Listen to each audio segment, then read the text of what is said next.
Assalamu alaikum group members na Web3 Era.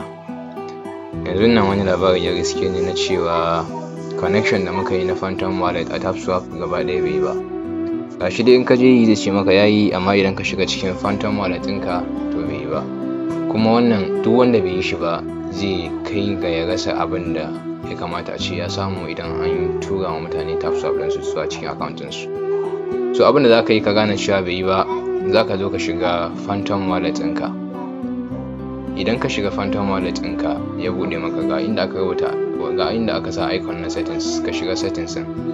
Ka zo nan inda aka sa maka connected apps, za ka babu komai a wurin nan gaba ɗayan shi. To abin da za ka yi shine farko za ka fara zuwa ka shiga TapSwap ɗinka ne.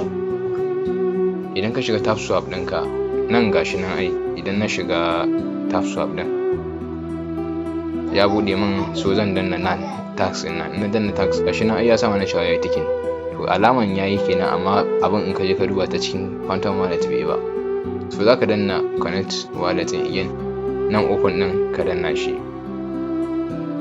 In ya buɗe maka gashi anan ya sa maka cewa yayi connecting, to ga alaman shi nan anan. Idan kuma da wannan kake amfani da ya sunan shi Chrome browser, idan da Chrome browser kake amfani, nan ɗigo-ɗigon guda uku shi za ka danna. Idan kana ɗigo-ɗigon guda uku ka nema copy link, sai ka danna copy link ɗin, sai ka zo ka shiga TapSwap, ba TapSwap ba, ka zo ka shiga Phantom Wallet ɗin. Idan ka shiga Phantom Wallet, nan wajen shine browser, sai ka shiga browser, ka yi pasting wannan link ɗin da kai copy a nan wajen, ka yi pasting ɗin shi haka. Idan ka yi pasting sai ka shiga link ɗin. So ka ƙara danna open. Ina ga kaman bai yi ba, bari in koma bayan gani. Bai yi ba, bari in koma cikin abin. Ok, gashi nan anan. In kai pasting ga abin da zai nuna maka nan, sai ka danna select wallet. Gashi nan ka zaɓa Phantom ɗin, sai ka danna connect.